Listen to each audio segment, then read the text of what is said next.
What's up, everyone? Welcome back to my channel. If you're new here, I'm Paris and I make videos all about candle making and the starting and managing of my small candle business, LadyCIMONNE Candle Co. Today I am showing you how much fragrance oil and wax you need to make one candle. Yes, I have done a video like this before, roughly 6 months ago actually, but I wanted to do it again. Number one, to give it an update, a refresh. I realize that this formula just nailing down a formula in general can oftentimes be a little frustrating. And so I wanted to give this video a little refresh. So today I'm actually walking through the formula with you, not only how much wax and fragrance oil you need to make one candle, but also how you can use this formula to batch out multiple candles at a time. I'm also giving several perspectives. So I'm showing you the formula using different size jars, different wax types, and different fragrance load percentages to give you a range of perspective so you can better understand how to plug in your numbers. So let's just get started.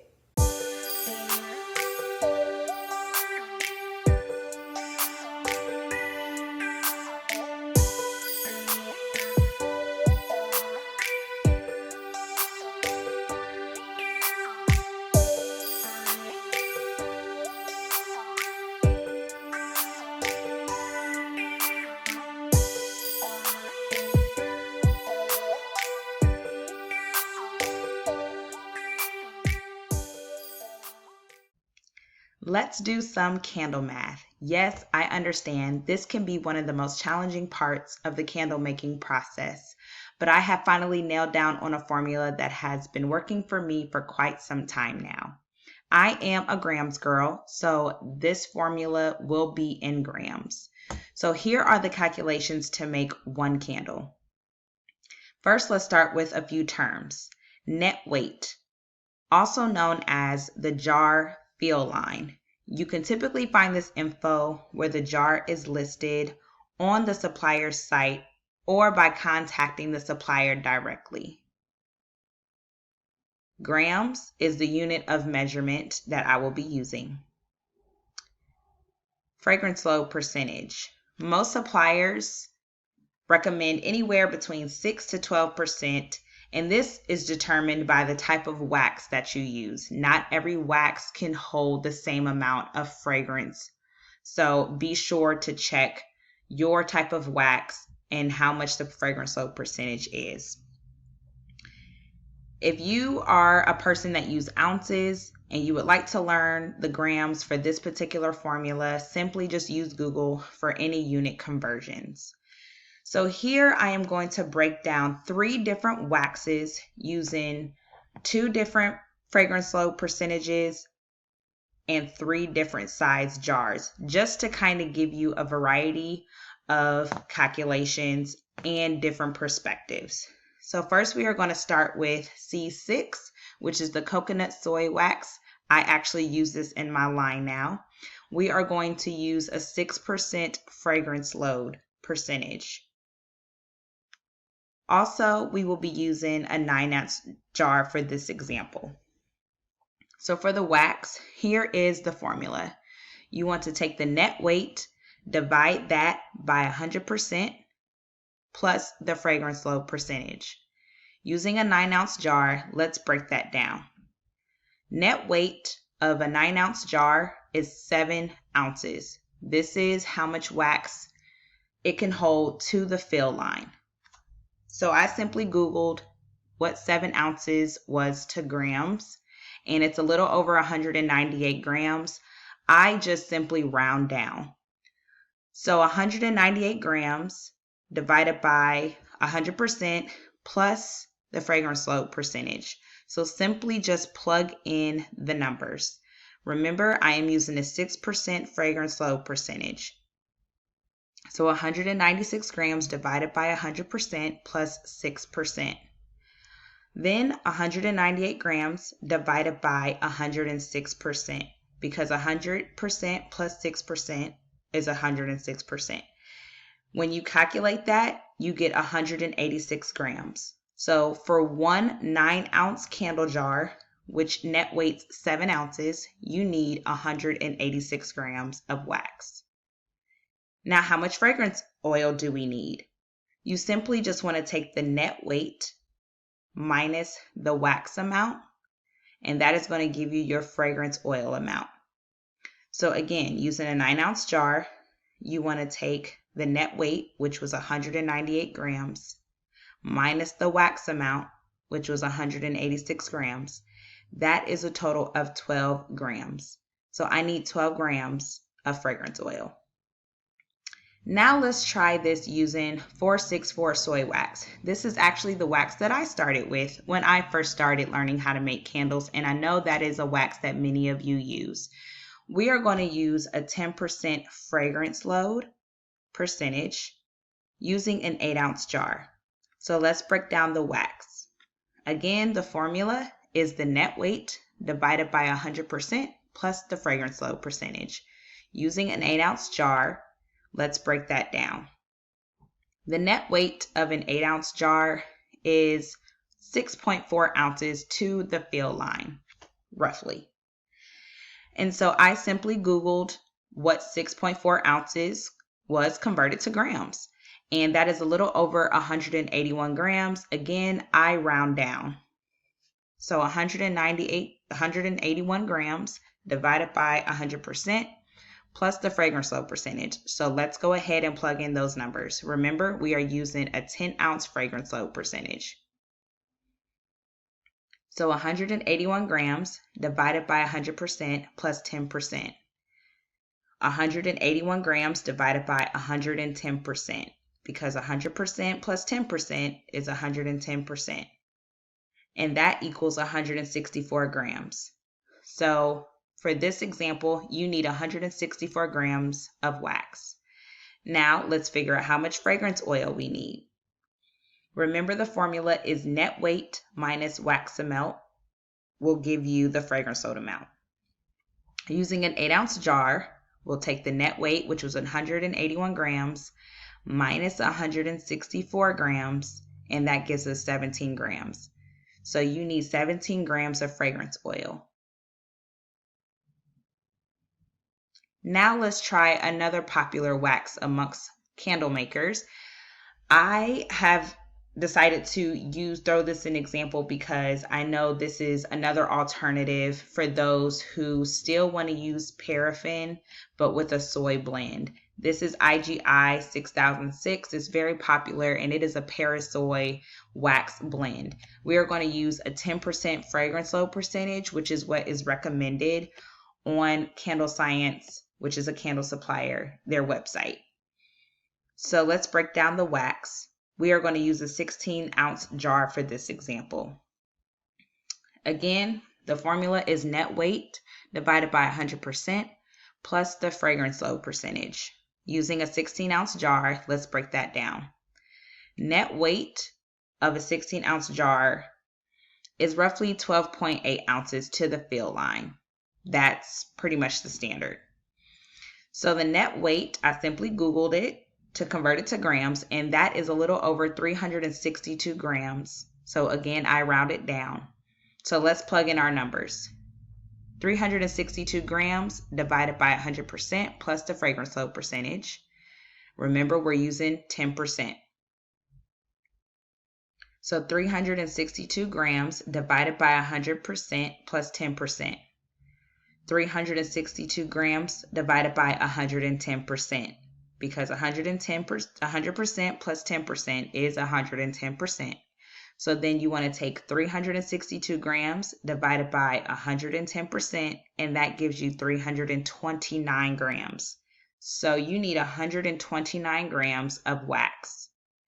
For the fragrance oil, the formula is net weight minus the wax amount to get your fragrance oil amount. So remember, for a 16-ounce jar, the net weight was 362 grams minus the wax amount, which is 329 grams. So you need 33 grams of fragrance oil. Now, all of these examples are to make one candle.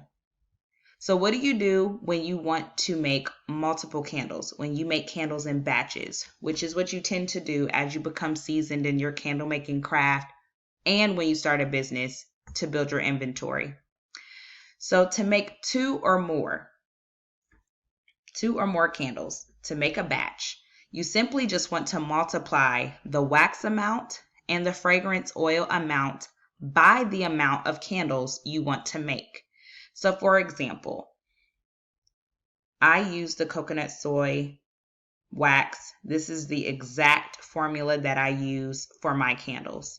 So if I wanted to make 6 candles, for example, I am going to take 186 grams times 6 to know how much wax I need to fill 6 candle jars.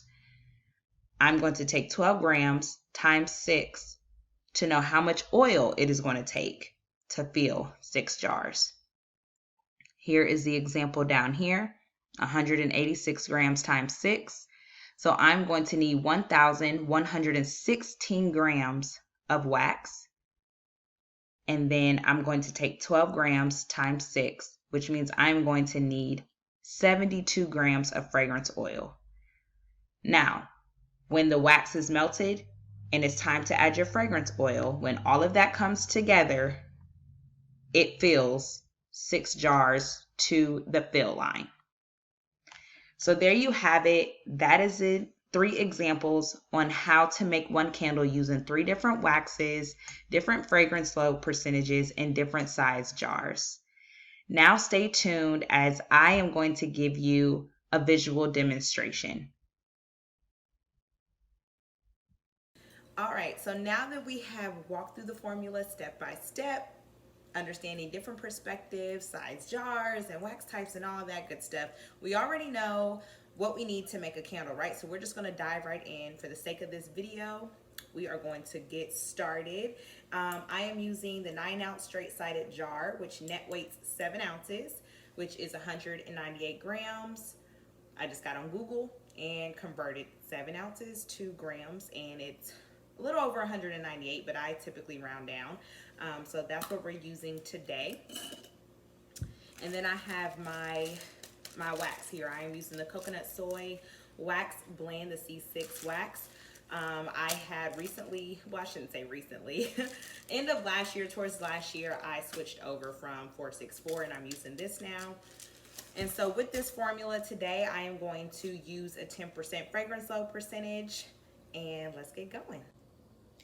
All right, using the formula, I plugged in the numbers, right? And so the amount of wax that I need 180 grams of wax. And so I have that all measured out here. And so now I am about to pop that in my double boiler. Now while our wax is melting, I went on and measured out our fragrance oil. And so I need 18 grams of fragrance oil. And so with the 180 grams of wax plus the 18 grams of fragrance oil, that will get me to 198 grams to fill up my jar to the net weight to the fill line, using that formula, using a 10% fragrance oil percentage.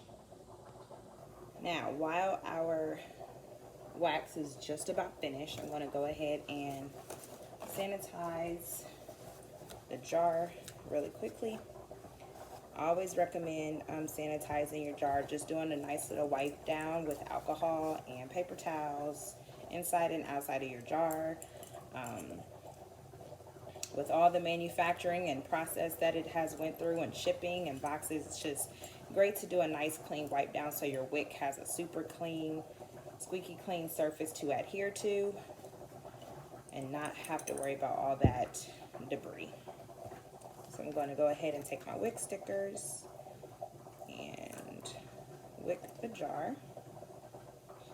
And our wax should just be about ready to pull off and to cool down.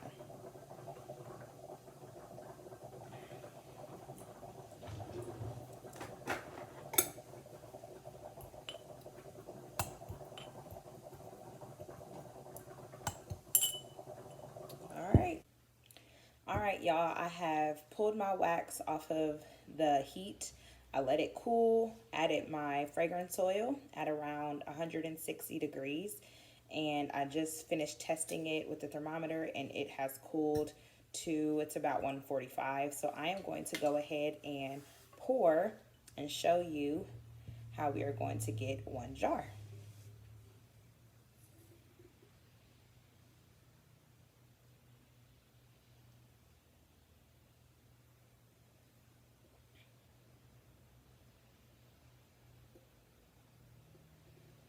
There you have it. The amount of wax and fragrance oil you need to make one candle, and it is exactly to the fill line, and it is empty. It is completely empty. There you go. All right, so there you have it, and I hope that has helped a lot better than my first video. So if you still have any questions, I can do my best to still try to walk it through with you. But I did want to take this time out at the end of this video to kind of talk about my cleaning process. So I've gotten a lot of questions lately. I think you all have noticed my amazing blue paper towels that I love, and I am going to walk you through how I clean. Many of you have expressed, I feel like I'm using too many paper towels, this, that, and the third. So these are the paper towels that I use. They're like heavy duty industrial paper towels. They almost feel like a cloth. They got a little stretch to them. They're very heavy duty, and they are very, very absorbent. And so what I do is, while the wax is still pretty melted in there, I take one dry cloth and I give it a good wipe down. A good wipe down. And this was actually almost caked up. So this is a good example. So see, it's how absorbed. You can barely see that I'm cleaning this wax off because it's literally absorbing the wax. So I'd first take one paper towel and I do a good wipe down. I try to get as much oil and wax absorbed onto the paper towel. And I give it a good clean wipe down, right? All the way to the bottom. And then what I do, and I'll show you the paper towel, how it looks. Like, you could barely tell I cleaned off any wax. And it was pretty much almost caked on. And it's absorbent. I can touch these oil spots, and it's just slightly oily, almost like lotion. It feels like a lotion now because that's how absorbent these are. So once I'm done with that, I take another clean one. So I really just use two. And I take another clean one, and I take my alcohol. And then I do a nice little helping here. And then I go back through, almost knocked that over. Did y'all see that? Oh, I would have been upset. I do another quick wipe down, get into the crevice here. Now, if you're like me, you're quite anal about your tools and equipment. I am very thorough when I clean, so I get into grooves and everything. I just don't like caked on wax anywhere. And then I do a nice little rub on the outside, because with pouring pitchers, especially when they're new or they're getting broken, it starts to get that hot water stain. And so I like to do a quick wipe down on the outside, because some of the coating is you're kind of giving the coating a little refresh. And so I like to give that a wipe down too. And literally that's it. The alcohol also helps kind of like, eliminate that fragrance too, so it's fresh for the next fragrance. So it smells like a little bit of alcohol, a little bit of the fragrance I use, but it will eventually dissipate.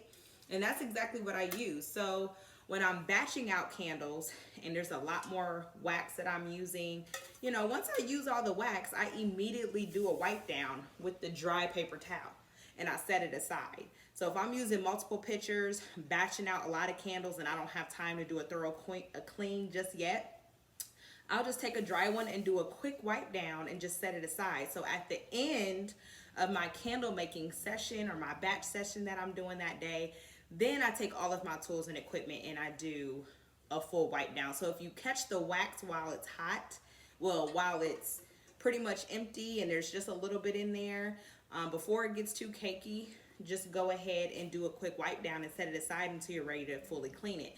Another trick is to take your heat gun and just warm up the inside of your pouring pitcher again and let that wax kind of melt. And then again, do the same process. Take your dry cloth, wipe it out, and then do a second cloth with alcohol and sanitize it. So those are the steps that I use to clean all of my supplies and materials. I clean off the top of my scales and around my scales. I clean off the thermometer. I clean off my stirring utensil, give that a good wipe down. And then I'll also clean out, now if I'm using my heavy duty paper cups, then I'll toss those. But these are my new silicone babies. Silicone, sorry. Y'all, it's Friday, bear with me. I'm using my new silicone cups. And so I'll do the same thing. Just give it a nice clean wipe down with alcohol and you're good to go for the next use.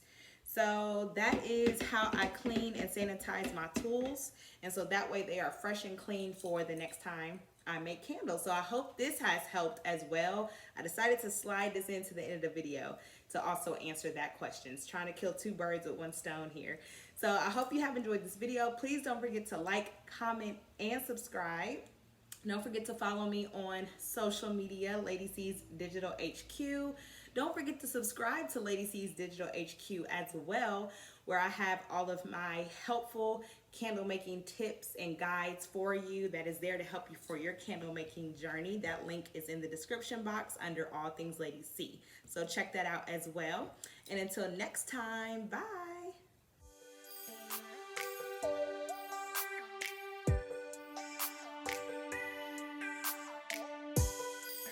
All right, so let's dive right in. We already know what we need to make candles. Sorry. Some pots fell under here in the cabinet. That's lightweight, scared me. My heart kind of jumped. All right, let's try that again.